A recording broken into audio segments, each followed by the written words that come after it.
Good morning, Pathway family. We are so glad that you joined us this morning on this special Sunday morning. We are so excited to introduce to you guys our first ever 2020 wrap-up as we close out the year with some messages of God's faithfulness and some of our favorite worship sets yet. You know, it seems like it's been such a long year, but at the same time, it seems like it's been so short. It's like the biggest coincidence ever. But today we want to let you know we're doing service a little bit different, and we want to give you some things to look forward to at the beginning of the year. So one of the things closing out this year is our 2020 Praise Party. We're going to close out this year with the biggest worship night ever, complete with a student after party from 9:30 to midnight. And so that's something that you're not going to want to miss if you're a Pathway student. But then rolling into the new year, we have some stuff happening as well. So like she said, it's going to be an incredible New Year's Eve and then a New Year's Eve after party. And then in the beginning of the year, we're going to launch our Pathway students off with a bang.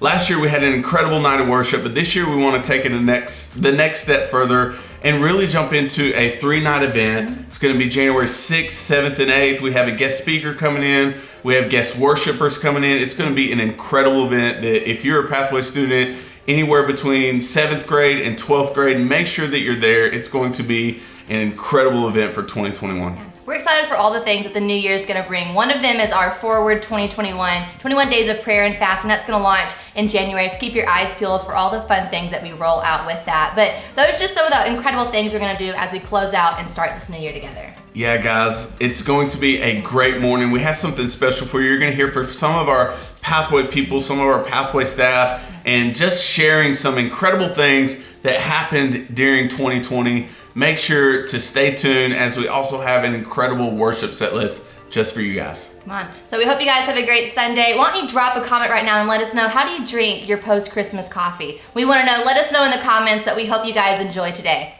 Love y'all. Bye. Come on, sing it out. The weapon may be formed, but it won't prosper. When the darkness falls, it won't prevail. 'Cause the God I serve knows only how to triumph. My God will never fail. Come on. Oh, my God will never fail. I'm gonna see your victory. I'm gonna see your victory. For the battle belongs to you, Lord. I'm gonna see your victory. I'm gonna see your victory. For the battle belongs to you, Lord.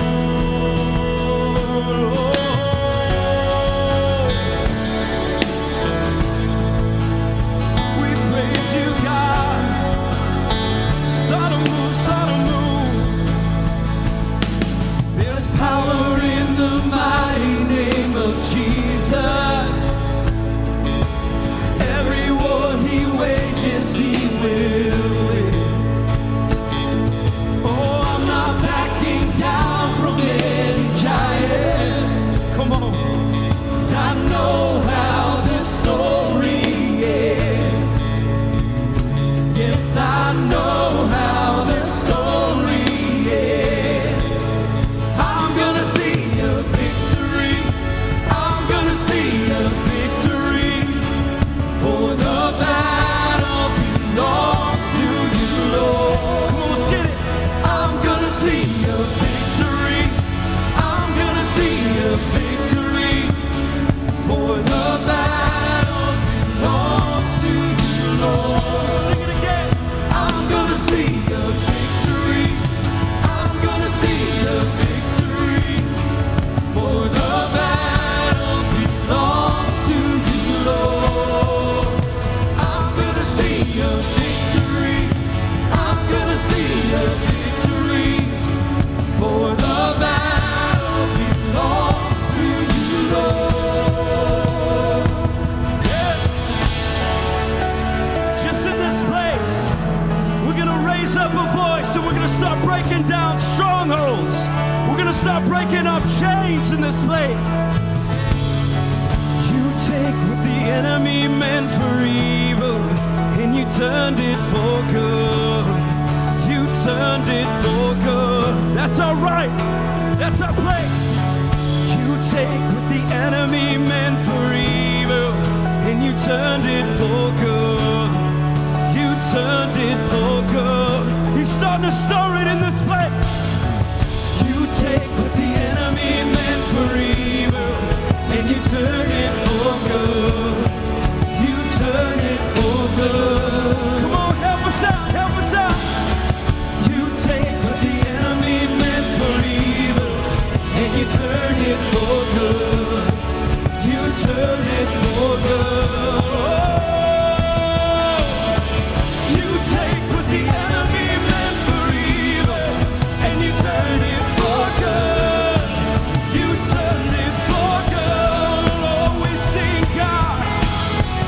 You take what the enemy meant for evil, and you turn it for good. You turn it for good. I'm gonna see your victory. I'm gonna see your victory. For the battle belongs to you, Lord. Sing it like you mean it. I'm gonna see your victory. I'm gonna see your victory. For the battle belongs to you, Lord. I'm gonna see your victory. I'm gonna see your victory. For the battle belongs to you, Lord. I'm gonna see your victory. I'm gonna see your victory. For the battle belongs to you, Lord. You take what the enemy meant for evil, and you turn it for good. You turn it for good. Yeah. You take what the enemy meant for evil, and you turn it for good. You turn it for good. Oh, don't let the enemy tell you you're worthless. We lift up this place. Don't let the enemy take what is not his. We lift up this place. Come on, shout it out. Shout it out. Say his name, Jesus. Jesus. Yes, Lord. Yes, you got. Yours is the victory. Yours is the victory. And we will see a victory pathway. 911 changed everything.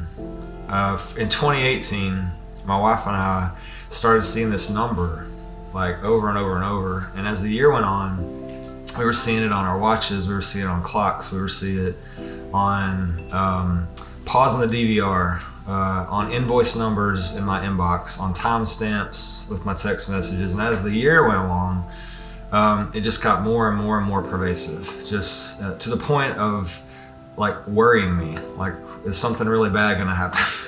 And so I had this, I began to pray about it, and I went and did what you should never do, which is Google it. And I looked up some numerology, never go down that rabbit hole. But what I did is, in taking it to prayer, I finally ended up in a conversation with my friend Mike Mitchell, and I just said, hey, I keep seeing this number, Lane and I, do you think there's anything prophetic or spiritual to it? And what he did was, it was in a text message. He replied to me and he said, 911 changed everything. Nothing has ever been the same since, and there's never a way to get back to the way it was before. And from that text message, I began to search out some things in my life from a lot different perspective. And about a week later in worship, Mike saw a prophetic vision while we were in worship, and I've shared some of that with you, and so I won't go into the whole story, but the nutshell version of it was that I was on this really tall incline in a skyscraper, and there was this wind blowing, but I was guarded from it by this adjacent building. And as I got to the edge of it, there was this voice calling me to come around the corner. And so there's a lot of hesitation. I'm really analytical by nature, so I'm trying to think it all through. And what I know is I have to make this corner, but I also know that if I make it, there's no going back. And I knew that I had to, there's no way to step around it. It was a leap. And so spiritually speaking, after receiving that and taking that to prayer and talking it over with my wife, it was really obvious. I was at a place in my relationship with God that wasn't bad, but I was discontented. I was a little frustrated. I felt kind of stuck. And God was setting all this up for me spiritually to recognize I needed to grow and that it was time. And so from that day forward, Mike and I met every Wednesday, and I began to seek out some things in my own life, sort out some things, get some things in the right order. My relationship with my wife changed for the better. And we didn't have a bad relationship before, but just putting my priorities in order. And what I saw in my life and fruit from that point forward was I started hearing prophetic words and getting confirmations from different people randomly, seemingly. But my relationship with God grew in a way that was very different from the rest of my life. And so fast forward to this year, what I can see clearly now was that all of the things that the growth steps that I took from 2018 to this year, all of a sudden there's this big chasm, this opportunity that presented itself in the form of what has been really difficult for my brother, your pastor, that opened a window that the discussion was, with him out, do we call in a bunch of guest speakers and do we do, make some contingency plans? And what I told him is, me and God got it, that he prepared me for this season. And if you remember, the first big word that I brought out of that was call waiting. That resonated not only from my own story, but I saw in so many of you taking big steps forward and accepting the call of God and making these big leaps in this very hard year. And so it's just kind of an encouragement to you from me that in my own story, if I hadn't made the decision to turn the corner, then I wouldn't have been ready for the step that God needed me to take this year. But for all of you, it's the same, because God doesn't respect anybody, but his giftings and calls, like we discussed in that series, they're irrevocable. You can't turn your back on them and leave them. We have the opportunity at any time to pick those giftings and callings that God gave us back up again, because they're always there. They're always waiting. And so I hope that encourages you, but I hope it challenges you, because as we turn this corner into 2021, God has a lot for us. The very best part of it for me is recognizing that we're really just getting started, that this is God's divine plan for us to step into our destiny, irrespective of what has gone on this year. God's promises are always yes and amen. And I'll leave you with this scripture, John 16:13, because this meant a lot to me. But when the truth-giving Spirit comes, he will unveil the reality of every truth within you. He won't speak on his own, but only what he hears from the Father. And he will reveal prophetically to you what is to come. So I just say, let's go get it, Pathway. His promises are true, and the promises over our church and our church family and over you are true. So let's go get it in 2021. Love you guys. Oh, we worship you this morning,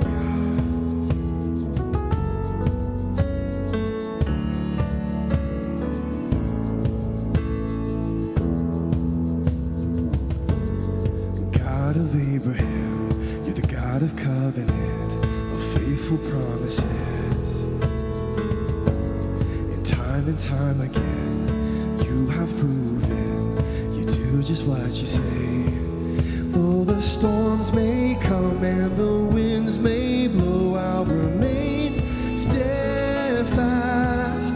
Though in my heart learn and you speak a word, it will come to pass. And great is your faithfulness to me. Oh, and great is your faithfulness to me.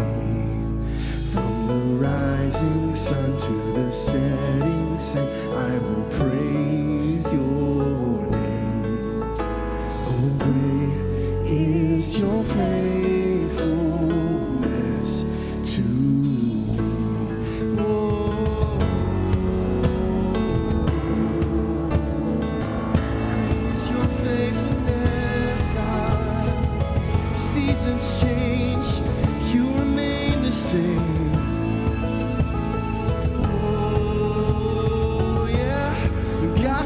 age to age, though the earth may pass away, your word remains the same. Yeah, your history can prove there's nothing you can't do. You're faithful and true.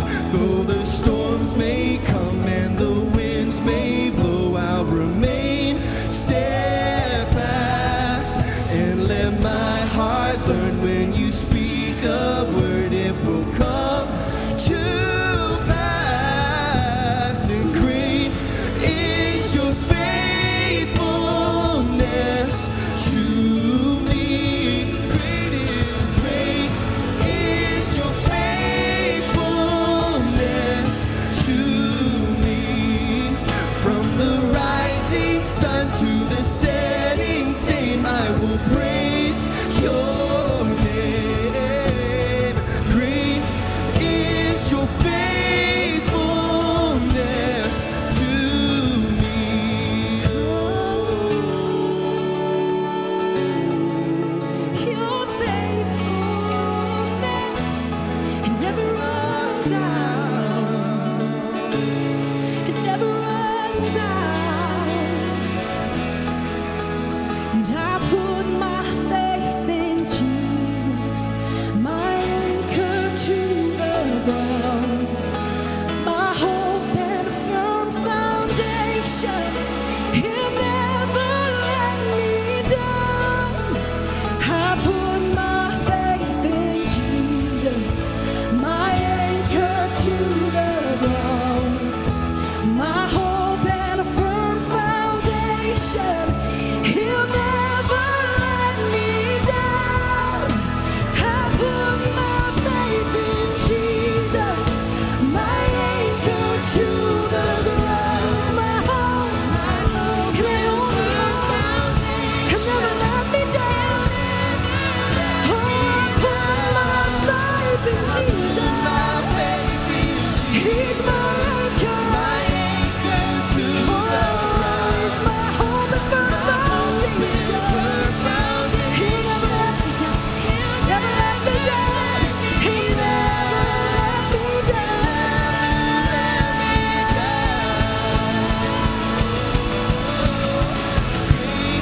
Is your faithfulness to me.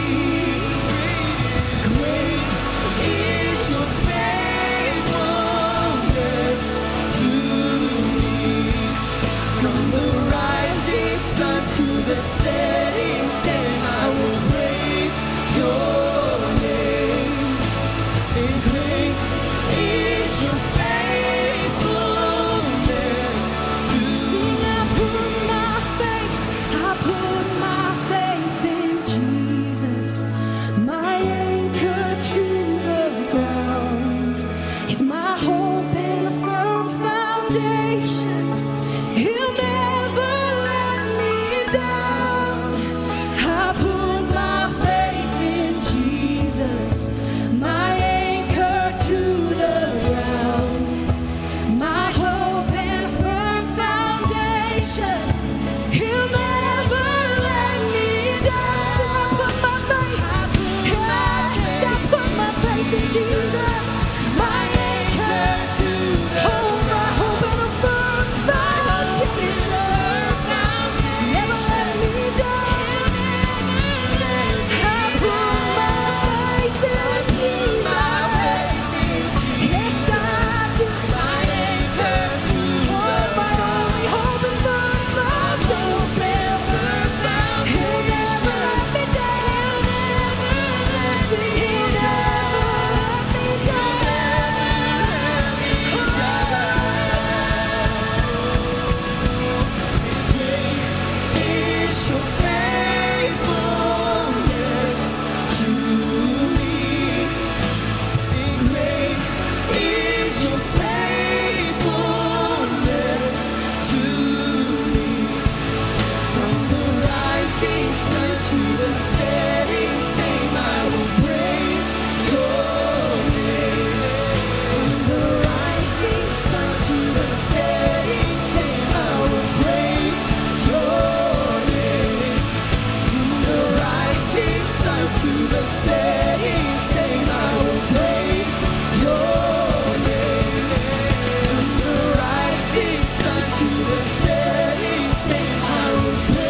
So I knew 2020 was going to be a big year. There was a lot of life happening for our family. Our sister was graduating high school, Josh was getting married, and I was going to graduate my bachelor's. So there were so many cool things happening, but with that came so much fear. Fear of the unknown, fear of the future, fear of what life would look like for me here in Longview, or if it was here in Longview. And so I remember just walking into 2020, not even knowing that we'd have a pandemic, obviously not knowing that the world would fall apart, but being like, I'm just afraid, like I'm scared of what's gonna come.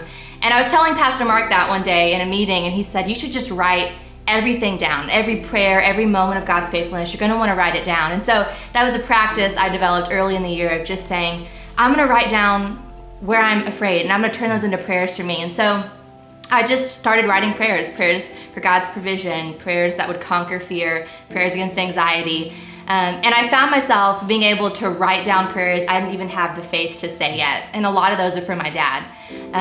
I've always been a daddy's girl. He's like my favorite person to be around, my favorite person to spend time with. No one knows me like him and vice versa. But we kind of had this tumultuous relationship over the years where it was just in and out, good and bad. And we kind of reached a place in 2020 where I was like, is it even worth investing in? Like, I feel like I've tried everything. I feel like I've checked all the boxes and I'm just not seeing the breakthrough I kind of thought we deserved or that God was gonna do. And so, but I just kept trusting God, and I would put my head down, just have faith. Okay, God, I trust that you're gonna do the mighty work that only you can do. I'm gonna trust that your promises are true, that you've got a plan for my dad. Even if I can't see it, I'm gonna trust that you love him and you see him. Even when I don't have the compassion for him, God, you do already. And so I just kept writing down those prayers, all the different things for him. And it was really hard because there were moments in the year where we weren't talking, or where he'd hurt my feelings or I'd hurt his. And I just found myself keep coming back to his prayer journal and being like, God, I trust you still. Like, I know you've got a plan. Like, I know you're good. And that was just the practice. And I remember this moment, it had to have been in June, where I was just done. Like, I think we all hit a I'm just done moment in 2020, and I was just done. I was like, God, I've been trying, I've been praying, I've been believing, and I haven't seen anything. And I remember sitting on my bedroom floor, like open hands, saying, I can't do this. I can't change him. I can't change the situation. God, I can't make you move. I can't change my heart. I can't change his. And I'm like telling God this whole list, and I remember just saying, I can't. And God said, I never asked you to. Like, I never asked you to do those things. I just need you to have the faith that I can. And so I said, all right, like a closed fifth, like, whatever you say, God, like, I'm just gonna believe that what you say is true and good. And so I just tried to believe it. And I remember I went out of town for about 2 weeks to do a wedding and go visit some family. And God just worked on my heart in like these really healing, quiet moments by myself, where I felt like God was just like meeting me there. And Dad and I weren't even talking at the time.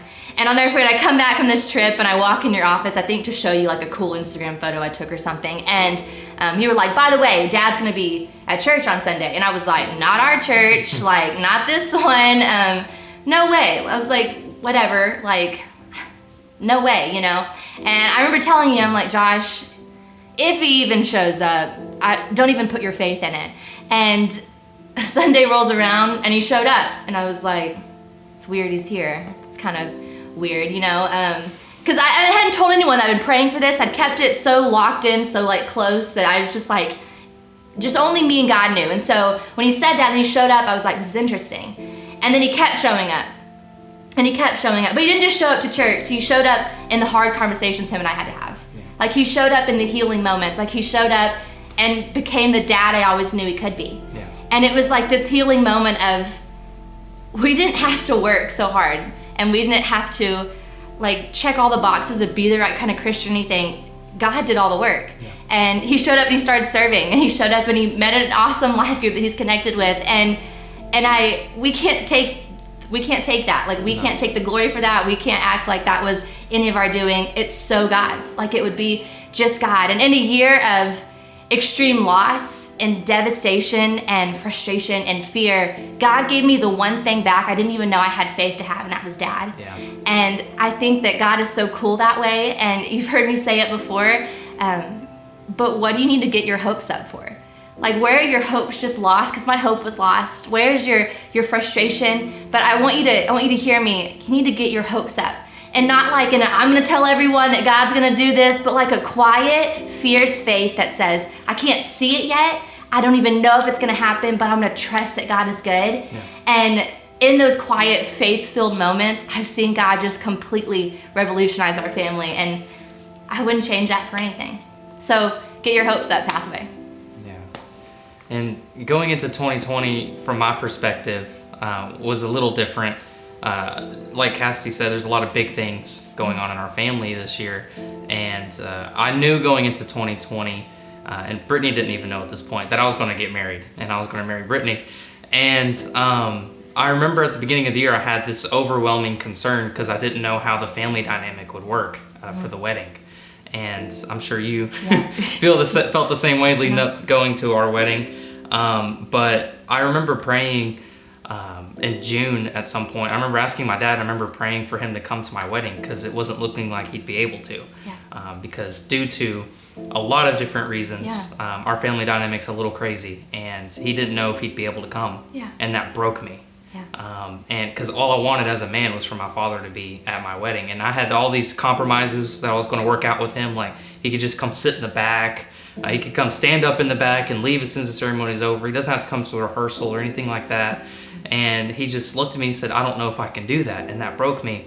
But at some point in June, I was praying, and God just brought up that promise again that, like what you were saying, is that God's not done with him yet. And I just began to have this faith that God was going to move in my dad's life. And going into the week before the wedding, he started coming to church the weeks before the wedding.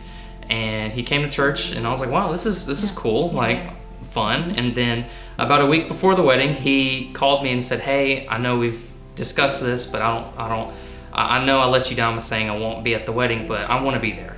I want to be there for your wedding. And he's like, do you want me to walk down the aisle? Do you want me to do something? I was like, yes, we want you to be in the ceremony. We want you to take part. And he said, okay, yeah, I'll do it. I'll do it. And I just remember thanking God. I was like, wow, like not only is dad coming to church, but he's going to be in the wedding. And that's all I asked God for, was just for him to be in the wedding. I didn't ask for some huge miracle, fully restored relationship. I just wanted my dad there. And going into the wedding, he was there for the rehearsal. He was there for the rehearsal dinner, and he was there at the ceremony, and he had a great time. There was hardly any stress on my family's side of the wedding. And I just remember thinking, wow, that is a miracle. And leaving our ceremony, right before we left, I went up to my dad, and he approached me, and he gave me a little bit of money, and he said, son, I'm so proud of you. And I really remember thinking in that moment, God is doing a work in my father. He said he's proud of me before, but something was different about this time. And I just began to have this faith that God was doing something huge in his life. And I just remember the faithfulness of God, like the last song we talked about, Promises, or the last song that we worship, Promises, that God is really faithful. And I just began to have that overwhelming feeling at the ceremony. And we left for our honeymoon and came back. And I heard that he was still coming to church, and I was like, wow, this is a miracle. Like, he's been before, but consistently, like, what is going on? And at one thing after another, he's there every single Sunday now. It's now December, and I can only think of one Sunday he wasn't there. He's plugged in to a group of men. He goes to several different life groups. He serves on several different teams at this point. He does something every Sunday. And we have, we're still working on it, but we have a fully restored relationship. 2020 has been kind of a rough year, and a lot of people are tired of hearing about that. But for me, it's been a really good year. We've seen some restoration in my family. I got married, and although things haven't exactly worked out the best for everybody, I've still seen that God is faithful even in the middle of the storm, like the song Promises talks about. And going into 2021, I just know that he's not done yet, and he's not done in your life yet. Even if things don't look that great for you, and 2020 was truly a terrible year, don't give up, because God's not done with you yet. Continue to weather the storm. Continue to press on, because he is going to do what he said he would do.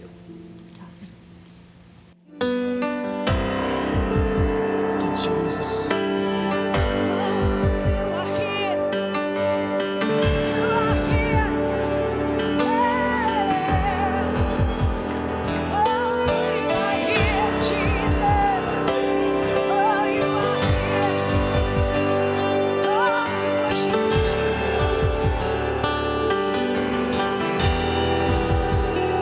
You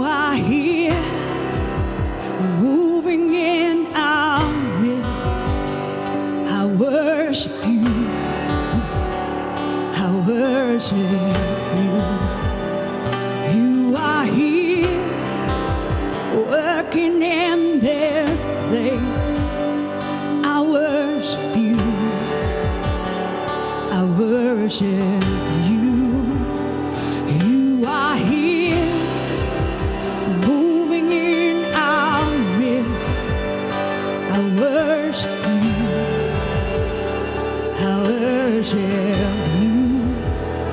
You are here, working in this place. I worship you.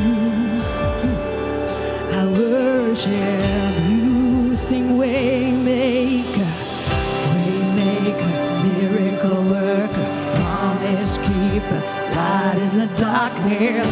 My God, that is who you are. He's my Waymaker, Waymaker, miracle worker, promise keeper, light in the darkness. My God, that is who you are. You are here, you're touching every heart. I worship you. I worship you. You are here, healing every heart. I worship you. I worship you. You are here, you're turning lives around. I worship you. I worship you. You are here, you're mending every heart. I worship you. I worship Waymaker, miracle worker, promise keeper, light in the darkness. My God, that is who you are. Sing it out to him. Waymaker, miracle worker, promise keeper, light in the darkness. My God, that is who you are. Oh, that is who you are. That is who